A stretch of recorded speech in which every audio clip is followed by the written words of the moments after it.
শুভ সকাল বন্ধুরা, মিষ্টিস ফ্যামিলির আরেকটি নতুন ব্লগে তোমাদের সবাইকে ওয়েলকাম। আশা করছি তোমরা সবাই ভালো আছো আর আমিও ভালোই আছি। কাছে দূরে যে যেখান থেকে আমার ব্লগটি দেখছো তোমাদেরকে অসংখ্য ধন্যবাদ। তো চলো আজকে তোমাদের সবাইকে সাথে নিয়ে এখান থেকেই আমি আমার নতুন ব্লগটি শুরু করছি। তোমরা দেখো, তোমাদের অবশ্যই ভালো লাগবে। ছেলেকে স্কুলে দিয়ে চলে এসেছি। যাওয়ার সময় টোটো করে যাই, কিন্তু আসার সময় না আমি ইচ্ছা করেই হেঁটে আসি। সকাল সকাল একটু মর্নিং ওয়াকও হয়ে যায়। আসলে সংসারের কাজের মাঝে বা সারা দিনে এই ওয়াক করার বা এক্সারসাইজ করার তো সময় পাই না, ওই জন্য ইচ্ছে করেই এই 15 মিনিট হেঁটে আমি বাড়ি আসি। তো তারপরে বাড়ি আসার পরে কিছুক্ষণ বসেছিলাম, বসার পরে একটু রেস্ট নিয়ে এখন আস্তে আস্তে সাংসারিক কাজকর্মগুলো শুরু করব। ছেলেকে স্কুলে দিতে যাওয়ার আগে এতটা তাড়া থাকে, এই সমস্ত কাজগুলো না করার সময় হয়ে ওঠে না। তাই বাড়ি ফিরেই এসব কাজগুলো করতে শুরু করে দিয়েছি। এখন বাজে 7:30 মতো। আর আজকে না সকাল সকালে খুব ভালো রোদ উঠেছে। রোদের তাপটা প্রচণ্ডই বেশি। জানি না বেলা গড়াতে গড়াতে কোন দিকে যাবে ওয়েদার। আসলে এখন ওয়েদার তো রোদ আবার পরক্ষণেই বৃষ্টি, এরকমই চলছে।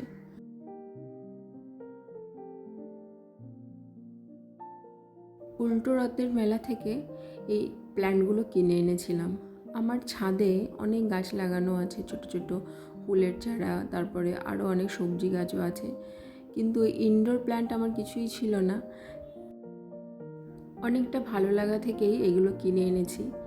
তো এগুলো যে অবস্থায় এনেছিলাম সে অবস্থায় আছে। প্রায় 3-4 দিন হয়ে গেল, কোনো টবে এটা সেট করিনি। আমি ভেবেছি কি এই প্ল্যান্টগুলোর জন্য যে পট সেটা আমি নিজে হাতে তৈরি করব, ওই জন্য কোনো টব কিনে আনিনি। তো যাই হোক, যেটা তৈরি করব তোমাদের সঙ্গে অবশ্যই শেয়ার করব।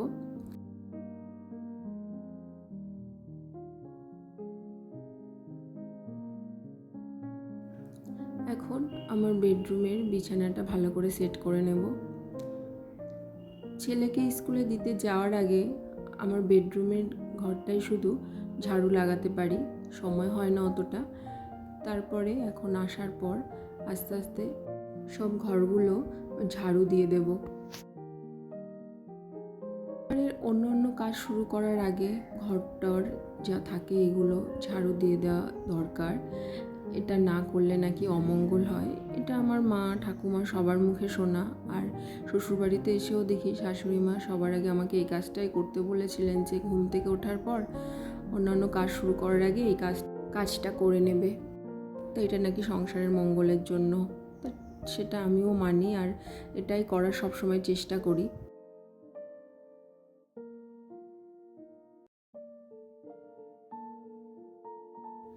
এবার কাল রাতে যে আমন্ডগুলো ভিজিয়ে রেখেছিলাম সেগুলোই খাবো, আর তারপরে আরও যা যা কাজ আছে সেগুলো করব আস্তে আস্তে।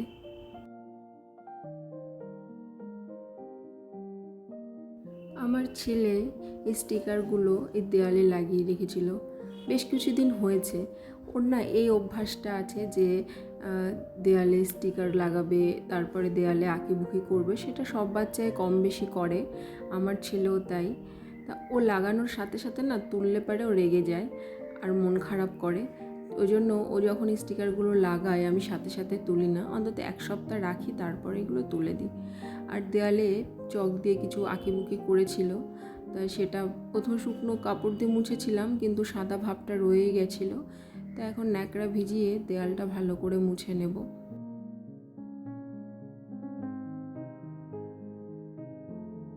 আর তারপর আস্তে আস্তে ঘরের যে ডাস্টিংয়ের কাজটা আমি রেগুলার করি সেগুলোই করব। ড্রেসিং টেবিল, বেডরুমের যেটা, সেটা প্রতিদিনই ক্লিয়ার করি, তোমরা আমার সব ভিডিওতেই দেখো। আর আজকে না একটু ফ্রিজটা পরিষ্কার করব। ফ্রিজের ভেতরটা ক্লিন আছে, কিন্তু ফ্রিজের গায়ে দেখছিলাম যে একটু ধুলো জমেছে, তাই সেটাই একটা শুকনো কাপড় ভিজিয়ে নিয়ে এখন ভালো করে মুছে নেব।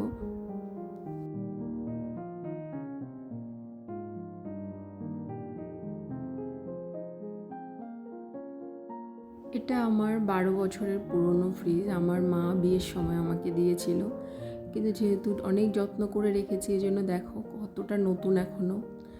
আসলে যত্নে না সব জিনিসই ভালো থাকে। তারপরে চলে এসেছি এখন ঠাকুর ঘরের এই দরজাটা একটু মুছবো। এই দরজাটা খুব বেশি মোছা হয় না, যে রুমগুলো আমরা থাকি সেগুলোই মোছা হয়, তা ভাবলাম যে না আজকে এটা একটু পরিষ্কার করে দিই। তারপর দেখো এখন দেখলাম যে লাইজলের কৌটোতে লাইজল ফুরিয়ে গেছে, এখন লাইজলটা একটু ঢেলে নেব। মধ্যবিত্ত সংসার অনেকটা হিসাব করেই চালাতে হয়, ওই জন্য না লাইজলের কৌটো খুব একটা কিনি না, এই প্যাকেটগুলো কিনে আনি, এতে অনেকটা সাশ্রয় হয়।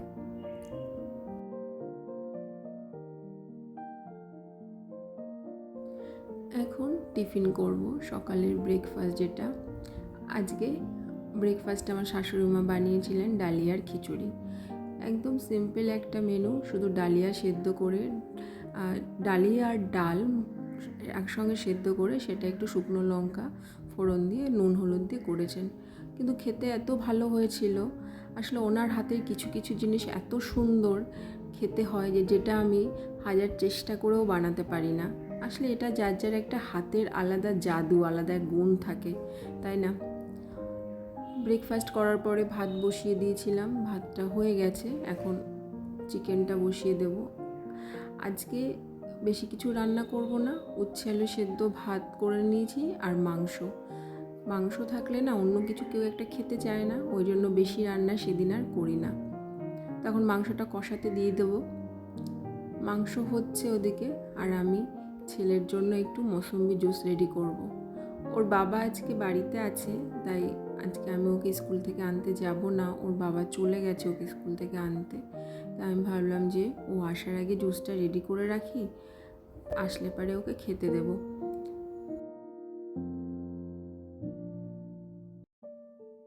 রান্না করার সাথে সাথে এরকম অনেক কাজ করে নেওয়া যায়, রান্নাঘরের তো কত কাজ থাকে, তাই না? আর এইভাবে না যদি ম্যানেজ করে সব কাজগুলো করা যায়, দেখবে খুব সহজে সময়ের মধ্যেই সব কিছু কমপ্লিট করে নিজের জন্য একটু সময় বের করা যায়। আসলে সেটা একটা ম্যানেজমেন্টের ব্যাপার। তো দেখো আমার চিকেনটাও রেডি, ওইদিকে রান্নাঘরের সব কাজ মোটামুটি কমপ্লিট হয়ে গেছে। ছেলে স্কুল থেকে আসার পর ওকে জুসটা খেতে দিয়েছিলাম, তারপরে ওকে স্নান টান করিয়ে দিয়েছি।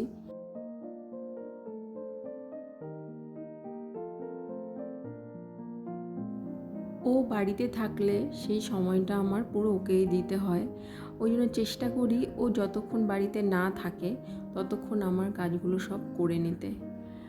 তো দেখো ও চলে এসছে, ওকে নিয়ে আবার ব্যস্ত হয়ে পড়েছি।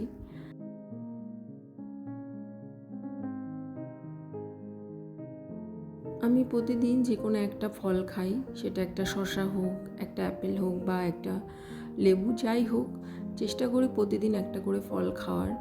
আসলে আমাদের যাদের অনেকটা কাজের মধ্যে দিয়ে যেতে হয়, মনে করি তাদের এই সমস্ত অভ্যাসগুলো থাকা খুবই ভালো। তারপর স্নান টান করেছি, আর দেখো সকালে রোদ ছিল, আবার আকাশ মেঘলা। আর আজকে বেশি জামা কাপড় কাচাকাচি করিনি, অল্প কিছু জামা কাপড় ছিল, তাই ভাবলাম আজকে আর ছাদে জামা কাপড় মেলতে যাব না, বারান্দায় দিয়ে দিই হয়ে যাবে, কারণ আবার যদি বৃষ্টি নামে আবার দৌড়ে যেতে হবে। আর ছেলেকে এখন খাওয়াতে বসবো, তো ওই জন্য বৃষ্টি নামলে ছেলেকে খাওয়ানো বাদ দিয়ে যেতে খুব একটা অসুবিধার ব্যাপার।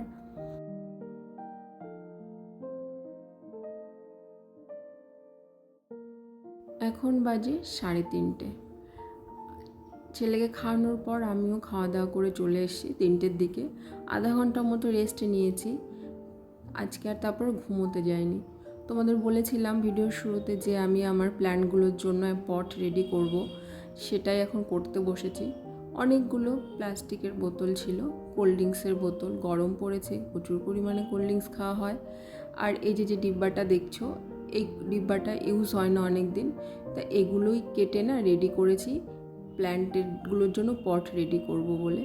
তো সেটাই করতে বসেছি, আর আমি করছি দেখে দেখো আমার ছেলেও ঘুম বাদ দিয়ে আমার সঙ্গে সেটাই করতে শুরু করে দিয়েছে। তো এখন আস্তে আস্তে এগুলো সব রং করে নেব। রং করার পরে কিছু হালকা ডিজাইন, আমি খুব বেশি ভালো পারি না, যেটুকু দেখে শিখেছি, ইউটিউবে ভিডিও দেখে দেখে শিখেছি, সেটাই করার চেষ্টা করছি। তো দেখা যাক লাস্ট ফিনিশিং কী হয়। তো তোমাদের সঙ্গে পুরোটাই শেয়ার করব, আগে কমপ্লিট করি সবগুলো, আস্তে আস্তে টাইম তো লাগবে করতে, তাই না?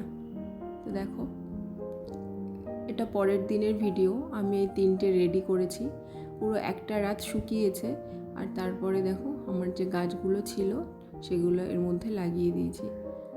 কেমন হয়েছে বলো তোমরা? সংসারে অনেক কাজের মাঝে না নিজের ভালো লাগার কাজগুলোও করতে হয়, এতে দেখবে মন মানসিকতা অনেকটা ভালো থাকে।